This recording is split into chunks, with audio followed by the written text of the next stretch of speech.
네, 안녕하세요. 여러분들의 구독과 좋아요로 이 채널이 유지되고 있습니다. 네, 영상 속도는 1.5배를 추천드리는 바이고요. 이번 내용 여러분들이 제일 좋아하는 리플 소식 또 준비를 했고요. 그리고 비트코인 금리 인상 관련 소식 이렇게 한번 준비를 해보았습니다. 같이 한번 보도록 하시죠.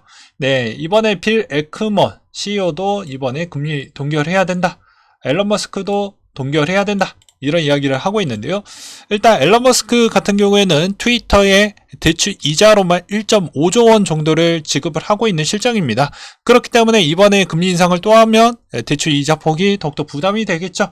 그래서 어떻게 보면 자기의 있는 이익을 역으로 이용하는 그런 트윗 내용이 좀 담겨져 있다고 볼 수가 있겠고요. 현재 연준이 거의 0.25% 확률이 매우 높아지고 있는 분위기로 가져가고 있습니다. 근데 이것도 이제 좀 비하인드 스토리를 좀 풀어서 설명을 드린다고 하면 0.25%라 하면 이제 비로소 5% 위치로 가게 됩니다. 근데 지금 물가가 6% 위치에 있죠. 즉 어떻게 보면 물가를 잡기 위해서는 이 금리라는 위치가 더 위에 있어야 되기 때문에 어쩔 수가 없다. 즉 이 0.25%를 할 수밖에 없다라고 생각이 들고요. 만약에 안 했을 경우에는 또 얼마나 안 좋길래 우리가 모르는 상황이 또 연출이 있었나 라는 생각을 또 있기 때문입니다. 그럼 또 여기서 금리 인하나 동결이나 이런 걸 또 할 수가 없는 이유 중에 하나는 그러면 그만큼 또 위험자산 쪽에 있는 이때까지 체력이 다시 한번 튀어오를 수 있다라는 그런 용건들에 따른 전문가들의 의견들도 있었기 때문입니다. 왜 그러냐면 M2 물량이 어마어마하게 많이 풀렸고요. 작년 기준점으로 피벗 이야기만 살짝만 해도 갑작스럽게 올랐거든요. 이거는 총량의 위험자산에 머물고 있는 돈의 비중이 월등하게 많다라는 것입니다. 그러니까 기대감이 조금만 있어도 금방금방 회복을 보여주었던 이유도 그런 거라고 볼 수가 있거든요. 그렇기 때문에 아무래도 당장 금리 인하에 따른 시그널이나 동결이나 이런 쪽은 좀 어려울 것 같다. 차라리 CPI가 금리 인하, 금리보다는 더 낮은 위치에 있으면 또 모를까. 현 상황은 어쩔 수 없이 아마 이런 형태로 갈 것으로 보여집니다. 그래서 계속 중소형의 뱅크런 사태를 지원해주고 달래고 있죠. 근데 그게 유동성 사태였기 때문에 당장 실질적으로 소비에 미치는 영향에 가중치를 줄 수는 없습니다. 그냥 은행에서 인출해줄 수 있는 돈 부분 그냥 인출만 가능하게끔을 해주는 거지 소비에 가속화를 해줄 수 있을 만한 그게 시너지 효과를 주었다라고 보기에는 어렵기 때문이죠. 그 다음에 UBS 신용등급 부정적으로 좀 바뀌었다고 합니다. 그 이유를 본다라고 하면 이번 인수 사태에서 재무 약화 부분을 좀 언급을 했고요.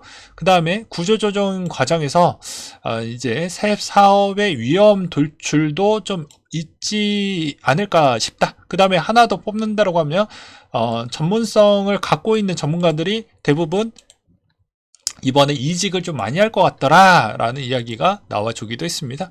그 다음에 재무장관 앨런 누나이죠. 네, 최근에 압박 증가했지만 은행 시스템 건전하다. 금융 안정 위험 요인으로 줄이려는 조치 확고하다. 중소형 은행 위험 확산 때 우리는 더욱더 많은 카드를 꺼낼 것이다. 라고 앨런 누나가 이제 좀 달래기가 들어가고 있고 전화 한 통화 했죠. 네, 제빈 다이먼한테 전화를 해서 야 추가 옵션 카드 준비해라. 라고 해서 지금 조건을 꺼내고 있는 실정입니다. 그래서 이제 JP 모건 주도로 퍼스트 리퍼블릭 자본 확충 검토하겠고 2차 구제안에 논의를 하겠다라는 내용이 나왔습니다.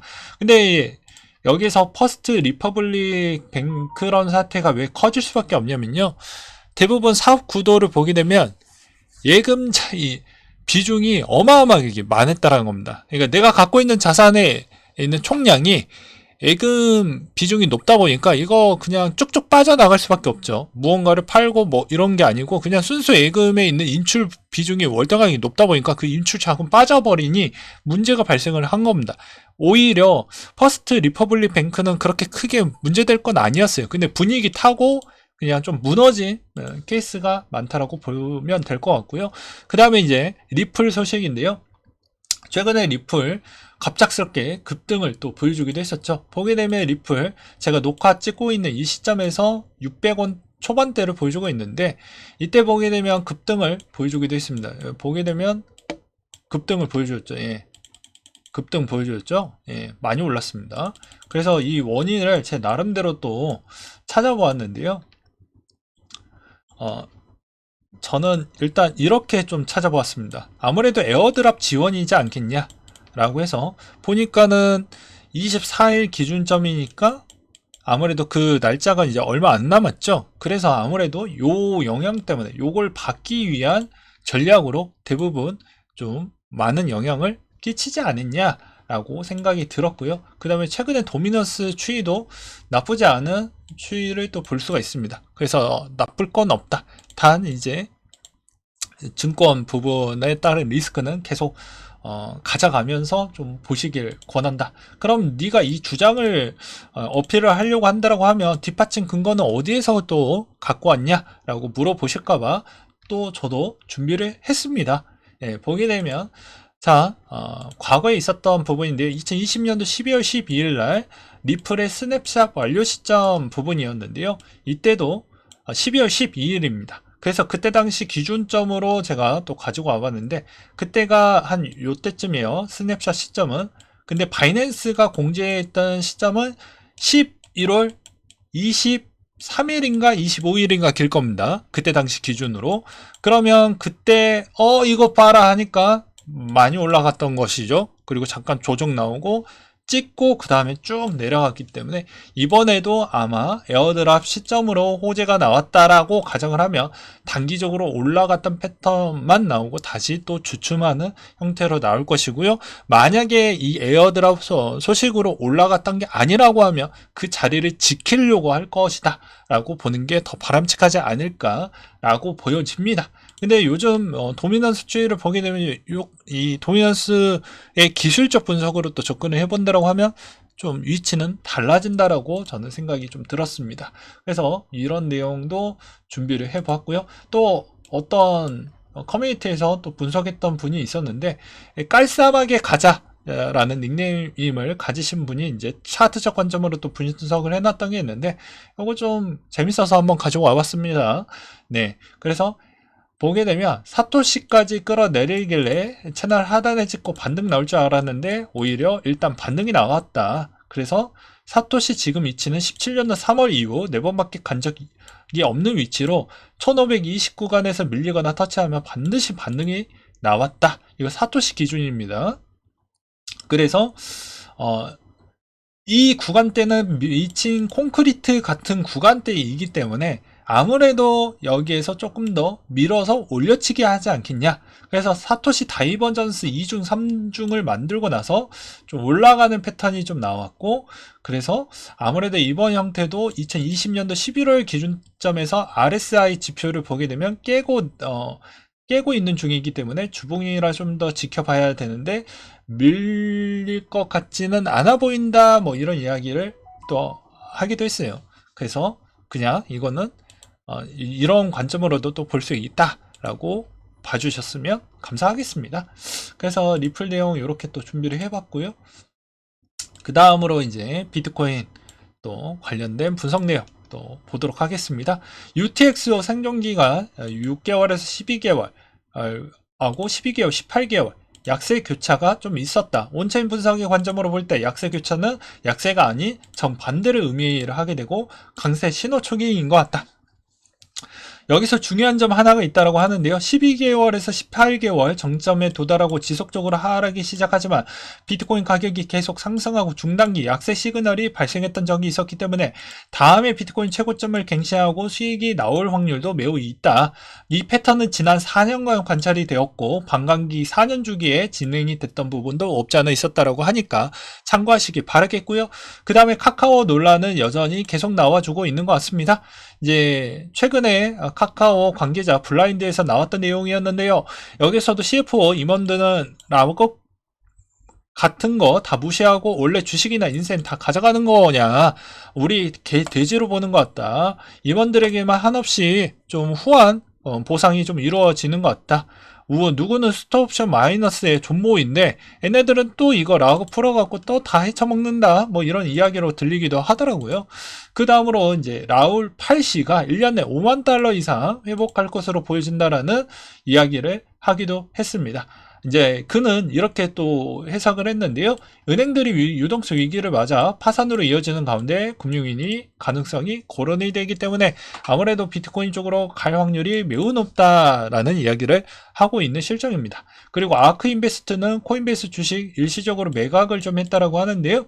아무래도 이번 7월 이후에 첫 주식 매각이라고 볼 수가 있는데 아무래도 이제 좀 많이 올랐으니까 조금 조정하고 다시 재미입하려고 준비하는 것 같습니다. 그 다음에 캐시우드가 비트코인 변동성 더 많은 기관 투자자 끌어들일 것이다.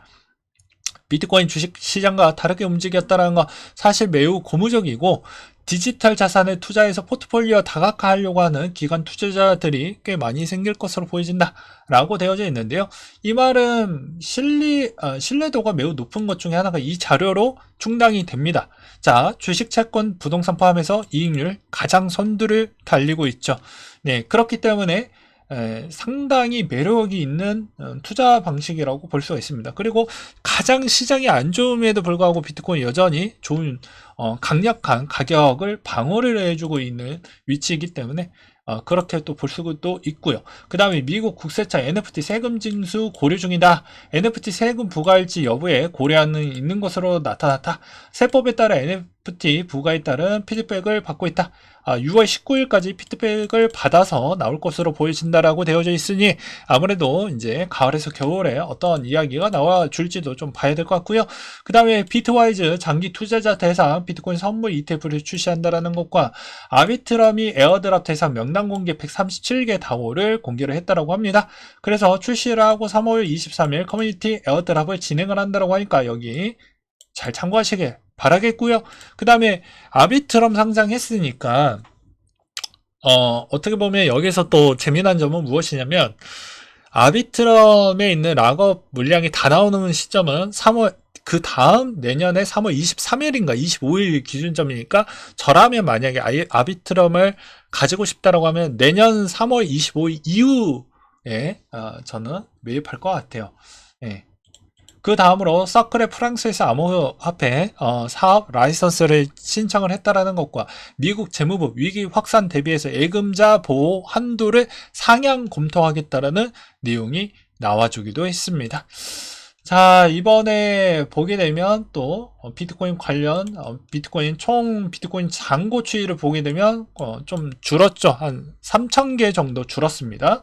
그리고 청산 비중 제가 좀 잘 보죠. 요즘 비등비등하게 나오면 재미없다 이야기했습니다. 앞으로 제가 이야기하는 건 초단타 트레이딩의 관점으로 이야기를 하는 게 아니고요. 오해하실까봐 추세적 관점을 이야기를 하는 것이기 때문에 잘 참고하시길 바라겠고, 그 다음으로 이제 비트코인 여전히 약간 주춤주춤 거리고 있죠. 또 리플 부분에서 분명히 이런 이야기를 할 겁니다. 너 자꾸 끼워 맞추게 하는 거 아니냐. 아니 이런 형태로 본다라고 하면 누가 분석을 하고 누가 공부를 하겠습니까? 돈 벌려면 어떠한 근거와 기반으로 하는 건데 한국 사람들 대부분 보면 다소 아쉬운 점은 무엇이냐면 일단 깎아내리고 찍어 누르고 욕하고 비난하고 이런 쪽에 좀 최적화되어져 있는 것 같아요. 유독 요즘 더 느끼는 거. 왜 그러냐면 보면은 합리적인 비판도 일단은 자기 자산의 훼손 때문에 방어하려고 하는 액션도 저는 뭐 그럴 수 있다라고 보지만 그거를 받아들일 줄도 알아야 좀 건강한 투자자 패턴으로 좀 갈 수가 있잖아요. 근데 그러지 않는다라는 겁니다. 그리고 두 번째로는 그게 결국 수익으로 가냐라는 것이죠. 안 가잖아요. 예, 명확하게 팩트는 안 갑니다. 그래서 본질을 이해하고 받아들일 줄도 알고 그래야 내 전략을 조금 더 수정하고 그렇게 볼 수도 있는데 그렇게 안 가니까 결국엔 조금 더 수익률이 둔화될 수밖에 없다. 저는 이렇게 말씀을 드리고 싶거든요. 그리고 또 뭐냐면 이렇게 비아냥거리시는 분들은 결과론적으로는 그럼 본인이 더 좋은 데이터를 제가 입증을 하거나 분석을 내놓으면 전 충분히 수긍하고 수용할 수 있을 것 같아요. 근데 본인은 그렇게 연구하는 시간이나 이런 쪽에 시간은 다 안 하면서 그렇게 뚜렷한 반론을 해줄 수 있을 만한 그런 내용들도 없으면서 일단 깎아내리기만 한다라는 건 본인한테 이득이 있냐라는 것이죠. 그냥 본인에 있는 마음만 충족을 하는 거 아니겠습니까? 감성적으로 내 부분에 이 사람을 깎아내리면서 그 만족감만, 감성에 따른 행복의 만족감, 대리만족인 거죠. 그게 얻는 게 뭐가 있습니까? 하나도 없죠. 전 좀 납득이 되지가 않아요. 물론 오랫동안 방송하면서 느끼는 거는 아쉬운 점은 그런 거라고 볼 수가 있습니다. 그래서 본질만 좀 보셔라. 본인 어차피 이 시장 들어왔던 건 다 돈 벌려고 들어온 거잖아요. 그러면 나한테 도움이 될 만한 부분만 좀 제대로 보시길 바라겠습니다. 싫은 이야기도 들을 줄 알아야 이게 진짜 이 포인트 안에서 지금 또 강세장이 왔었을 때 제가 이야기하고 싶은 건 이거예요. 강세장이 왔는데 누군가는 계속 올라간다고 해서 와 신난다 하는데 내려갈 때는 왜 우리 코인 까냐, 우리 자식 같은 코인 까냐 이렇게 해버리면 어떠한 오류점이 나오게 되냐면 이건 거예요. 올라갈 때 매도 타점을 또 못 잡습니다. 왜? 객관적이지 못하니까. 그래서 그런 거예요. 그래서 사람이 볼 때 객관적으로 볼 힘이 매우 중요한 거, 매수와 매도 타이밍을 추세적으로 잡을 때도 싫어하는 이야기도 들어봐야 된다라는 거예요. 왜 이 친구는 왜 싫어하는지, 왜 안 좋은 이야기를 하는지, 그게 근거 기반이 되는지, 그걸 봐야죠. 그리고 그 사람의 그 근거를 반론할 수 있는 힘이 어디에서 나오는지, 그것도 좀 볼 필요성이 있는 겁니다. 근데 무작위성으로 일단 하는 게, 투자 마인드를 잘대로 갖춘 사람이 아직도 그렇게 많이 있지는 않더라 정도로 마무리를 하면서 그게 너무 아쉬워서 이런 이야기를 뒷부분에서 좀 다뤘어요. 분명히 또 댓글이나 뭐 이런 쪽에서 또 달리겠죠. 뭐 어쩌겠습니까? 네. 그래서 저는 그냥 제가 분석했던 거, 공부했던 거 시간 많이 들어요. 굳이 그렇게 할 필요 없습니다. 그냥 똑같이 트레이닝 하는 쪽으로 저도 만들면 편하죠. 근데 그게 별로 남는 게 없다. 물론 그것도 중요하긴 하지만 그래서 그렇다라는 거예요. 네, 이상으로 마치도록 하겠습니다.